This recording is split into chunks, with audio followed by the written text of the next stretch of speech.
అత్యంత నాటకీయంగా ఫైనలీ ఎట్టకేలకు అందరూ ఎదురు చూస్తున్న విధంగా గోవాలో జానీ మాస్టర్ అరెస్ట్. ఇది వాల్టి తాజా హెడ్లైన్. మరి కాసేపట్లో హైదరాబాద్ని తీసుకురాబోతున్నారు జానీ మాస్టర్ని. జరిగిన పరిణామాలు తీవ్రంగా అందరినీ డిస్టర్బ్ చేశాయి. సినిమా ఇండస్ట్రీ పోకళ్ళు మాత్రమే ఇలా ఉన్నాయా, లేక అన్ని పరిశ్రమల్లో మహిళలపై వేధింపులు ఇలాగే కొనసాగుతున్నాయా అని ఈ జరుగుతున్న అంశాలపై మాట్లాడడానికి మనతో పాటు స్టూడియోలో ఉన్నారు అందరికీ సుపరిచిత ఉద్యమకారిణి, యాక్టివిస్ట్, సోషల్ యాక్టివిస్ట్ కృష్ణకుమార్ గారు. నమస్కారం అండి. నమస్తే. ఇప్పుడు ఒకటండి, చిత్ర పరిశ్రమలో వేధింపులు ఉన్నమాట వాస్తవం ఉన్నాయి కాబట్టే ఆ రోజు 2019లో కాస్టింగ్ కౌచ్ విషయం వచ్చినప్పుడు ఒక కమిటీ వేయాలని ఉమెన్ అండ్ ట్రాన్స్జెండర్ సభ్యులందరం కలిసి డిమాండ్ చేశాం. డిమాండ్ చేస్తే వాళ్ళు వేయలేదు చిత్ర పరిశ్రమ. అవును, గవర్నమెంట్ వేయలేదు, చిత్ర పరిశ్రమ వాళ్ళకి అసలు వేసే ఉద్దేశమే లేదు. అయితే అప్పుడు కోర్టులో ఇంటర్వెన్షన్ అయ్యి పిటిషన్ వేసి కమిటీ వేయమని గవర్నమెంట్కి ఆదేశించింది కోర్టు. ఇంత చేస్తే కానీ వీళ్ళు కమిటీ వేయలే.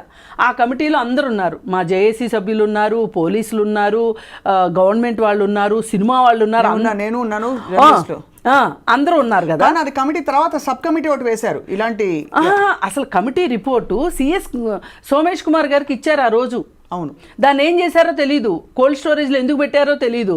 దాన్ని ఏం చెప్పారు మా వాళ్ళు, కమిటీ వాళ్ళు, చూడండి ఇది రిపోర్టు, మీరు కూడా పరిశీలించి దీన్ని పబ్లిక్ డొమైన్లో పెట్టండి అన్నారు. వాళ్ళు కూడా పెడతాము అన్నారు. ఈ రోజు వరకు దాన్ని పబ్లిక్ డొమైన్లో పెట్టలేదు. అసలు ఆ కమిటీ అంత రిపోర్ట్ ఎందుకు రాసింది, అంత కష్టపడి అంతమంది కలిసి? అసలు ఇక్కడ ఏం జరుగుతుందో తెలిస్తే, ఆ కమిటీ రిపోర్ట్ అనేది ఏంటి, ఒక మెడికల్ రిపోర్ట్ లాంటిది. ఇప్పుడు మనం రేడియాలజిస్ట్ హేమా కమిటీ కూడా చూసాం కదండి. హేమా కమిటీలో రకరకాల ఫైండింగ్స్ వచ్చాయి. ఏమైందండి, 10 రోజులు గగ్గోలు పెట్టాము, ఒక్కళ్ళైనా యాక్షన్ చేసుకున్నారా ఒక్కళ్ళ మీదైనా? అది తర్వాత సంగతి అండి. అసలు ముందు కమిటీ రిపోర్ట్ అడుగుతున్నాం. అసలు ఎందుకు బయట పెట్టట్లేదు? ఎవరు ఆపుతున్నారు? దీని వెనకమాల ఉన్నది ఎవరు? అంటే ఎవరి పరువు పోద్దని, ఎవరి విషయాలు బయటకు వస్తాయి అని చెప్పి ఆ రిపోర్ట్ బయట పెట్టట్లేదు. పెట్టాలి కదా. ఇప్పుడు మనం ఏమంటున్నామంటే ఎవరి పరువులో తీయడం కోసం కాదు, ఇక్కడ మనకు కావాల్సింది సినిమా ఇండస్ట్రీలోకి వచ్చే అమ్మాయిల భద్రత గురించే మన కన్సర్న్ అంతా అది, అంతే కదా. మరి ఈ కన్సర్న్ కోసం ఇప్పుడు ఇక్కడ ఈ జరుగుతున్న వేధింపులకు సంబంధించి ఎవరి వైపు నుంచి ఎక్కువ జరుగుతున్నాయి, ఎలా జరుగుతున్నాయి, మరి దీనికి ఫుల్ స్టాప్ పెట్టడం ఎట్లా, జాగ్రత్తలు తీసుకోవడం ఎట్లా? 24 క్రాఫ్ట్స్లో జరుగుతున్నాయని ఫైండింగ్స్ వచ్చాయండి. అవును, ఈ 24 క్రాఫ్ట్స్లో ఏ విధమైన జాగ్రత్తలు తీసుకోవాలి? ఇప్పుడు వీళ్ళు తెలివిగా ఏమన్నారంటే లైంగిక వేధింపులకి నిరోధక చట్టం ప్రకారం మీరు ఐసీసీలు వెయ్యాలి కదా అని అడిగాం మేము. అడిగితే వీళ్ళు ఏమన్నారు, అసలు ఇది ఒక ఆఫీస్ లాగా ఉండదు కదండి అంటే, ఆఫీస్ లాగా ఉండక్కర్లేదు. అవును, కానీ ప్రతి సినిమాకి ఒక ఐసీసీ వేసారనుకోండి, ఈ సినిమా మొదలయ్యి కొబ్బరికాయ కొట్టిన రోజున ఐసీసీ వేసారనుకోండి, గుమ్మడికాయ కొట్టే రోజుకి ఈ లోపు ఏమి అయినాయో తేలుతాయి కదా. ఎవరన్నా కంప్లైంట్ చెప్తారు కదా, ఐసీసీ కంప్లైంట్స్ అంటే డబ్బాలు కూడా పెట్టాము అవన్నీ చెప్పారు, రకరకాల చర్యలు తీసుకున్నారు. మీరు ఏమన్నా ఉంటే మీకు రాయండి, వేయండి అందులో. అసలు ఇప్పుడు పలానా అమ్మాయి ఎవరైనా సరే ఈ విషయం గురించి ఎవరమే చర్య తీసుకున్నారో చెప్పక్కర్లా. ఒక కంప్లైంట్ వచ్చింది, మేము ఈ విధంగా దాన్ని పరిష్కరించామని ఈ రోజుకి ఏమైనా సినిమా ఇండస్ట్రీ దగ్గర నుంచి ఏమన్నా జాబితా ఉందా? లేదు. అన్నింటినీ కొట్టిపడేస్తారు కదా. అన్నింటినీ కొట్టిపడేస్తారు. పూనం కౌర్ ఎందుకు రాసుంటుంది అంటారు ట్వీట్? పూనం కౌర్ రాసిన దానికి నేను పూనం కౌర్కి జరగలేదు అనే మాట నేను అననండి. ఎందుకంటే ఎవరైనా ఒక మహిళ బయటకు వచ్చి చెప్పింది అంటే దానికి ఏదో ఒక రీజన్ ఉంటుంది, ఏదో ఒక ఇంట్రెస్ట్ ఉంటుంది. అక్కడ అది లైంగిక వేధింపే అవ్వక్కర్లా. ఇప్పుడు వీళ్ళందరికీ మరి మెదళ్ళు అరికాళ్ళలో ఉంటే నేనేం చేయలేను, కానీ అత్యాచారానికి కూడా అర్థాలు మారిపోయినాయి ఇవాళ. ఒకప్పుడు అత్యాచారం అంటే పెనట్రేషన్ జరిగితేనే అత్యాచారం అనేవాళ్ళు. ఇప్పుడు ఏమంటున్నారు, లైంగిక వేధింపులు అంటే ఏంటి, 30 సెకండ్ల పాటు ఒక మనిషి ఒక ఆడ మనిషిని చూస్తే కూడా తప్పు అంటున్నారు. ఆమెకి ఇష్టమైతే అది ఓకే, ఆమెకి ఇష్టం లేకుండా 30 సెకండ్లు అంటే అర నిమిషం పాటు ఎవరిని చూడాలి. చిట్టి గారు ఇప్పుడు ఏమంటున్నారు, 2019 ఎప్పుడో జరిగితే మైనర్ గా ఉన్నప్పుడు ఈ 5 ఏళ్ల పాటు తను ఎందుకు కమ్యూనికేషన్ అండ్ కాంటాక్ట్ కొనసాగించింది? ఇప్పుడు ఈ ఇండస్ట్రీలోకి ఎలా వస్తారండి? 14 ఏళ్ల వయసులో ఆ పిల్లలు తెలిసి తెలియని వయసులో వస్తారు, టెండర్ వయసులో వస్తారు, వాళ్ళకి ఏమీ అర్థం కాదు. కానీ వాళ్ళు ఏంటి, మేము చాలా పెద్ద డాన్సర్లమి అని నమ్ముతారు, చదువులు అన్నీ పక్కన పెట్టేస్తారు, ఇంట్లో వాళ్ళు చెప్పింది కూడా వినరు, వీళ్ళు ఇండస్ట్రీలోకి వచ్చేస్తారు. వచ్చేసిన తర్వాత ఎవరైతే కొంచెం దగ్గరకు తీస్తారో వాళ్ళు ఒకవేళ వాళ్ళ ఉద్దేశం ఏంటో వీళ్ళకి అర్థం అవడానికి, వీళ్ళకి మెచ్యూరిటీ రావడానికి టైం పడుతుందండి. అప్పుడు అర్థమవుతుంది వీళ్ళకి. అవును. ఇప్పుడు పైగా ఆయన షూటింగ్ ప్లేస్లో చేశారని పదే పదే తప్పుదోవ పట్టిస్తున్నారు. జరిగింది హోటల్ రూమ్ లో. అదే అందుకే చెప్పాను, అది కమిటీ రిపోర్ట్ లో ఉంది అదంతా. హోటల్ రూమ్ లో జరిగింది. అతను ఏదో ఆధార్ కార్డు ఇచ్చి పంపించడం, ఇవన్నీ రకరకాలు జరిగాయి. ఇప్పుడు నువ్వు బాంబేకి తీసుకెళ్తున్నావు అండి, ఒక మైనర్ గర్ల్ని తీసుకెళ్తున్నావు. నువ్వు తీసుకెళ్లేటప్పుడు పేరెంట్స్ని తీసుకెళ్ళాలి, ఒక పాయింట్. పేరెంట్స్ని తీసుకెళ్ళకపోతే ఆమెకు ఒక ఉమెన్ అసిస్టెంట్ ఇవ్వాలి, ఎస్కార్ట్ ఉండాలి. ఒక ఉమెన్ అసిస్టెంట్ని ఇవ్వాలి ఆ అమ్మాయికి, పెట్టాలి కదా. 16 ఏళ్ళ అమ్మాయిని నువ్వు ఎట్లా తీసుకెళ్తావు? నీ దగ్గర ఉన్నది 2 మగ అసిస్టెంట్లు. ఇప్పుడు 16 ఏళ్ల పిల్ల అంటే ఆ పిల్లకి ఏ రకమైన అవసరాలైనా ఉండుండొచ్చు. అలాంటప్పుడు నీకు చెప్పుకుంటుందా? అంటే అక్కడికి తీసుకెళ్లడం వెనకే అతని ఉద్దేశం వేరే ఉంది అని నేను అందుకని అనుకుంటున్నాను. ఇది చాలామంది ఆన్ రికార్డు పెద్ద హీరోయిన్లు, లెజెండ్స్ రకరకాల పరిస్థితుల్లో వాళ్ళు ఎలా ఇరికించబడ్డారని కెమెరా ముఖంగా చెప్పిన వాళ్ళు కూడా ఉన్నారు. అందుకని సినిమా ఇండస్ట్రీలోనే జరుగుతుందా, మా మీదే పడుతున్నారు, మా పరువు తీస్తున్నారు అని జరుగుతుంది అంటారు. బుడిబుడి రాగాలు తీయడానికి వీల్లేదండి, జరుగుతున్నాయి. ఇప్పుడు మనం చూడాల్సింది ఏంటి అంటే, ఇక్కడేదో సిగ్గుపోతుంది, పరువు పోతుంది అనుకునే కన్నా అసలు దీన్ని ఎట్లా అరెస్ట్ చేద్దాము, ఎట్లా అరెస్ట్ అవుతున్న కృష్ణకుమార్ గారు. ఇప్పుడు మనం కంప్లైంట్ చేయండి, అరవమని చెప్తున్నావు. ఒక ఆడపిల్ల వచ్చి నాకు ఇంత జరిగిందని చెప్పి బయట రోడ్డు మీద కూడా అరిస్తే కూడా నువ్వు కంప్లైంట్ రాసి ఎలా జరిగిందని చెప్పి అన్ని రకాలుగా అంతమంది వేధించి అమ్మాయి వ్యక్తిత్వం మీద ఆ అమ్మాయి ఎందుకు పడింది, అసలు ఎందుకు వెళ్ళింది అని ఫండమెంటల్ క్వశ్చన్స్ లేవనెత్తుతున్నారు. ఏమండి, ఎన్ని లేవనెత్తినా కంప్లైంట్ చేయాల్సిన అవసరం అయితే ఖచ్చితంగా ఉందండి. కంప్లైంట్ చేయాల్సిందే. ఇందులో అసలు రెండో మాటలేదు. కంప్లైంట్ చేయండి ఎలా తెలుస్తుందండి? ఇప్పుడు అడగందే అమ్మాయినా పెట్టదు. అట్లాగే మీరు చెప్పుకోవాల్సిన వాళ్ళ దగ్గర చెప్పుకోకపోతే మీకు న్యాయం ఎట్లా జరుగుతుంది? కానీ ఇక్కడ ఈ అమ్మాయి విషయంలో ఏంటంటే, ఈ 5 ఏళ్ళు 6 ఏళ్ళు ఎలా ఊరుకుంది అనే దానికి నేను జస్టిఫికేషన్ చెప్తున్నా.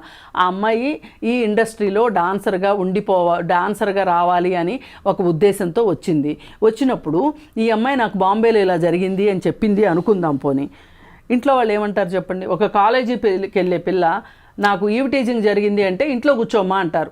అందుకని చాలామంది ఆడపిల్లలు నెత్తి మీదకి సమస్యలు వచ్చిందాక చెప్పరు. అదే ఈ పాప దగ్గర మనం ఎందుకు వర్తించదండి? అదేమంటే జానీ మాస్టర్ ఇప్పుడు పెద్దోడు కానీ అప్పుడు ఇంత పెద్దోడు కాదు కదా, ఆ అమ్మాయి ఎందుకు చెప్పలేదు అంటే అప్పుడు ఈ పిల్ల ఇంకా చిన్నపిల్ల కదా. అదే ఇప్పుడంటే 21 ఏళ్ళు, అప్పుడు 16 ఏళ్లే కదా. 16 ఏళ్ల పిల్ల బయటకు వచ్చి అసలు ఇలా జరిగిందని చెప్పుకోవడానికి చాలా భయాలు ఉంటాయి. పైగా ఇంకొకటి ఏంటంటే, నిన్న మా సంధ్య కూడా చెప్పారు, ఆవిడే దగ్గరగా తీసుకొని ఉమెన్ కమిషన్ దగ్గరికి వెళ్ళారు. ప్రతిరోజు బెదిరింపారంటండి, రేపొద్దు నీకు పని ఉండదు, నేను చెప్పిన మాట వినకపోతే, నేను చెప్పిన వాళ్ళతోనే మాట్లాడాలి, నేను చెప్పిన వాళ్ళతో మాట్లాడొద్దు, నన్ను ప్రశ్నించకూడదు. ఇతనుకు జానీ మాస్టర్కు ఉన్న పెద్ద జబ్బు ఏంటి అంటే, అతన్ని ఎవరూ ప్రశ్నించకూడదు, ఎవరూ పొరపాటు స్టెప్ వేయకూడదు. సహజం కదండి, పొరపాట్లు జరగదు. ఇప్పుడు మనం ఇంత మాట్లాడుకుంటున్నాం, అన్నీ కరెక్టే మాట్లాడామా? అదే పొరపాటు వస్తుంది కదా, మళ్ళీ సమయం వచ్చినప్పుడు సరిదిద్దుకుంటాం. కానీ అతను రావే పోవే వసే గిసే కొట్టటము ఇవన్నీ చేస్తాడంట. సరే, వీళ్ళందరూ ఏంటి అంటే, మాస్టర్ కదా, మాస్టర్ తోటి పని ఉంటుంది కదా అనే ఒక భయం ముక్తి కోసం, సర్వైవల్ కోసం ఉన్నారు. ఇంకా అది మితిమీరిపోయి ఇంకా తట్టుకోలేని పరిస్థితిలో బయటకు వస్తారు. ఇప్పుడు అది కూడా కాకుండా ఆ 16 ఏళ్ల వయసులో ఆ అమ్మాయి పని కోసం అతని దగ్గర ఉంది, అతను పనిచ్చే పొజిషన్లో ఉన్నాడు. ఎవరిది హయ్యర్ పొజిషన్ అండి? హయ్యర్ పొజిషన్లో వాళ్ళకి గురించి నోరెత్తగలిగే ధైర్యం లోయర్ పొజిషన్లో ఉన్న వాళ్ళకు ఉంటుందా? పైగా ఇంకా నీచంగా ఏం మాట్లాడుతున్నారంటే, ఆ రోజు జానీ మాస్టర్ దగ్గర డబ్బులు లేవు కాబట్టి ఆ రోజు చెప్పలేదు ఆ అమ్మాయి, డబ్బులు ఏమి రాలవు కాబట్టి ఈ రోజు డబ్బులు రాలుతాయి కాబట్టి చెప్పింది అంటే ఆ రోజు క్వశ్చన్ చేయలేదు, ఎందుకు అంటే అతని దగ్గర నుంచి ఏమీ రాదు కాబట్టి అనే ఒక సూత్రీకరణ చెప్తున్నారు కదా. అంటే జరిగింది అనేనా అని వీళ్ళు ఒప్పుకున్నట్టేగా. చాలా దిగ్భ్రాంతి కలిగే విషయాలు. అంటే జరిగిన తీరుతెన్నులు, ఆ అమ్మాయి ఎందుకు పాపం చెప్పలేకపోయిందో బయటికి జరిగిన విషయాలు, మరి కమిటీ నివేదిక ఏం చెప్పబోతోందో అసలు ఇవన్నీ కూడా కాదండి, సొంత తండ్రులు చేస్తున్నారండి. ఈరోజు మనకి ఎన్ని కేసులు వస్తున్నాయి, సొంత తండ్రులు చేస్తుంటే మారుడు తండ్రులు చేస్తున్నారండి. అసలు సొంత భార్య ఎలా చెప్తుంది తన భర్తను పెళ్లి చేసుకోమని అని అడుగుతున్నారు కొంతమంది. కానీ ఇదే సినిమా ఇండస్ట్రీలో ఒక హీరోయిన్ తన భర్త కోసం అమ్మాయిల్ని జూనియర్ ఆర్టిస్టులని కారులు ఎక్కించుకెళ్ళేదని, అమీర్పేట హాస్టల్ నుంచి అమ్మాయిల్ని ఎక్కించుకుని వెళ్ళేది అనేది ఒక ఆరోపణ ఉంది. ఒక అమ్మాయి అబద్ధం చెప్తుంది, ఇద్దరు అమ్మాయిలు అబద్ధాలు చెప్తారు. సొంత భర్త కోసం ఇలా చెయ్యరు అనేది ఎక్కడా లేదండి.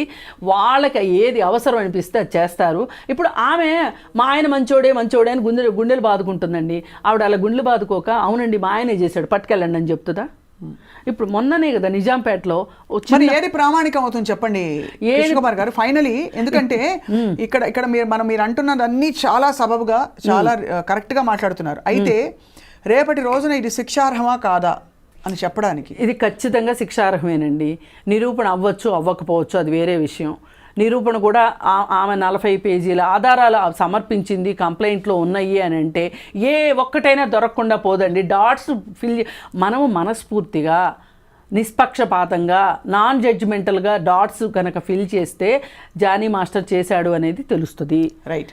అయితే ఇప్పుడు 16 సంవత్సరాల వయసులో చేశాడు కాబట్టి అది పోక్సో కేసు పెట్టాలి అని చెప్పి నేను మొదటిసారిగా మాట్లాడా. వీళ్ళందరూ ఏంటంటే అసలు వయసు చెప్పడానికి ఎవరు ఇష్టపడలా అవును మొదటి రోజు.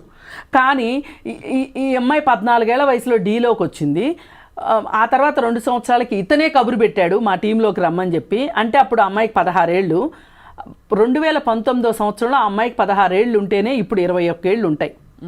ఈ లెక్కను నేను అతని మీద పోక్సో కేసు పెట్టాలి అని చెప్పి అనిన తర్వాత ఫస్ట్ రోజు వాళ్ళు పోక్సో పెట్టలా స్టేషన్ వాళ్ళు, కానీ తర్వాత పోక్సో పెట్టారు.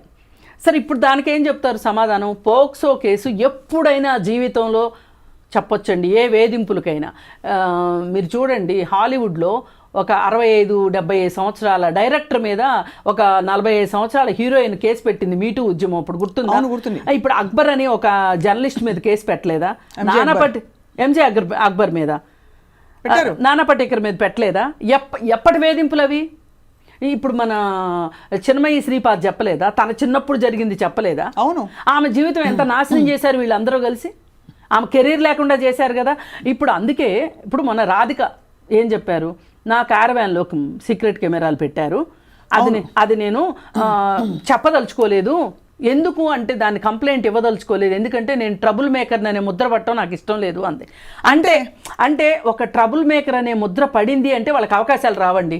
ఇక ఆ రోజుతో వాళ్ళ కెరీర్ కట్ ఆఫ్ అనుకుంటేనే నోరెత్తాలి. అన్నీ తెలుసు. ఇప్పుడు ఎవరెవరికో వకాల్తాలు పుచ్చుకుంటున్నారని ఆయన మాట్లాడుతున్నారు కదా. ఫస్ట్ ఈయనే వకాల్తా పుచ్చుకున్నాడని నా నమ్మకం. అందుకే ఇలా మాట్లాడుతున్నారని నేను అంటాను. ఆయన ఏమన్నా అనుకోనివ్వండి, ఆయన అయితే జానీ మాస్టర్ వైపు వకాల్తా పుచ్చుకున్నాడు. జానీ మాస్టర్ వైపు వకాల్తా పుచ్చుకోవడానికి ఆయనకున్న కారణాలు ఏంటో నేను చెప్పాల్సిన అవసరం లేదు. ఆయన చెప్పినంత ఇదిగా ఒక రాష్ట్రం నుంచి ఇంకో రాష్ట్రానికి లింకులు కలిపేంత తెలివితేటలైతే అంత మేధావినైతే నేను కాదండి. కానీ ఈయన జానీ మాస్టర్ని వెనకేసుకు రావటం వెనకమాల ఇక్కడ హైదరాబాద్లో ఉన్న సీనియర్ సినిమా యాక్టర్లు ప్రోద్బలం అయితే ఖచ్చితంగా ఉంది. ఒకటండి, మన అమ్మాయికి జరిగితే మనకు తెలుస్తుంది, మనకు జరిగితే మనకు తెలుస్తుంది. ఎవరమ్మ చచ్చిపోతే వాళ్ళు ఏడుస్తారండి, పక్కోళ్ళు ఎందుకు ఏడుస్తారు చెప్పండి? చాలా దురదృష్టం అండి. ఆ అమ్మాయిని అసలు డబ్బుల కోసం కేసు పెట్టింది అని అనడం అనేది నాకు చాలా బాగుంది. కృష్ణకుమార్ గారు ఉన్న మాట చెప్తున్నాను. ఏ ఆడపిల్ల, ఏ మహిళ, ఏ స్త్రీ బయటికి వెళ్ళి ఏం మాట్లాడినా 100 మంది 100 రకాల బురదలు వేస్తారు. మళ్ళీ అక్కడ కూడా ఈ పోరాటం ఓవైపు జరిగిన విషయానికి ఈ కొత్త పోరాటాలు పోరాడలేక రేపటి నుంచి ఉపాధి ఉండదండి వాళ్ళకి. అదే కొత్త ఇప్పుడు ఏమంటారు తెలుసా? అల్లు అర్జున్ ముందుకు రావడం చాలా గొప్ప విషయం. అది ఏమంటారండి? ఇప్పుడు ఒకటండి, అల్లు అర్జున్ బయటకు వచ్చినప్పుడు అల్లు అర్జున్కి కావాల్సిన మేల్ పర్సన్స్ ఇట్లాంటివి చేసినప్పుడు కూడా అతను బయటికి రావాలి. ఎవరైనా సరే ఇప్పుడు బాధితుల పక్షాన ఉండాలండి. నిందితుల పక్షాన ఉండటం పెద్ద గొప్ప కాదు, బాధితుల పక్షాన ఉండాలి. బాధితులు గొంతుకు మన గొంతుకు కావాలి, అప్పుడే వాళ్ళకి న్యాయం జరుగుతుంది. ఇప్పుడు నేను సినిమా ఇండస్ట్రీని కూడా కోరుకునేది ఏంటంటే నిష్పక్షపాతంగా ఈ రోజుకైనా ఆ నివేదికను బయటికి తీయండి, దుమ్ము దులపండి, చూడండి అసలు ఎక్కడే ఉందో తెలుసుకోండి.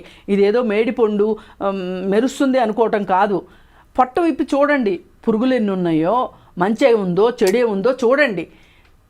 ఇప్పుడు వీళ్ళకి ఆడిషన్స్ దగ్గర నుంచి మొదలైపోద్దండి వీళ్ళ మీద దోపిడీ. అయిపోయిన తర్వాత వాళ్ళకి వేషం ఇచ్చిన దగ్గర, వాళ్ళకి రెమ్యూనరేషన్ ఫిక్స్ చేసిన దగ్గర, ఫిక్స్ అయిన రెమ్యూనరేషన్ తిరిగి ఇచ్చే దగ్గర, మళ్ళీ ఇంకో సినిమా తీసుకునే దగ్గర 5 చోట్ల వేధింపులు జరుగుతున్నాయి వాళ్ళ మీద. మరి ఇలాంటి ఇంకా గమ్మత్తు మగవాళ్ళ మీద కూడా వేధింపులు జరుగుతున్నాయి. నేనేం కేవలం ఆడవాళ్ళకే జరుగుతున్నాయి నేను అంటే బలహీనులు బలవంతులు ఇక్కడ అంతే అంతే మైట్ ఈస్ రైట్. ఎక్కువగా మనకి ఆడవాళ్ళ బలహీనుల పొజిషన్ లో కనిపిస్తున్నారు కాబట్టి అంత అభ్యున్నతి అంత సమానత్వం లేదు కాబట్టి మనం ఇవిలా మాట్లాడాల్సి వస్తుంది. కృష్ణకుమార్ గారు ఖచ్చితంగా మీరు అన్న పాయింట్ రైటేనండి. ఇది నిష్పక్షపాతంగా మనసు పెట్టి దీన్ని పరిశీలించి సత్వర న్యాయం చేయాలి బాధితులకి. అలాగే ఇవ్వవలసిన సందేశం కూడా పప్పులు ఉడకవు, ఇంకా ఎటువంటి ఇబ్బందులు వచ్చినా కూడా పోరాడడం మన ధర్మం, మన బాధ్యత అని చెప్పి ఆ మెసేజ్ని స్పష్టంగా ఇవ్వాలండి. Thank you so much ma'am, చాలా మనసు పెట్టి మాట్లాడారు. ధన్యవాదాలు. నమస్కారం అండి.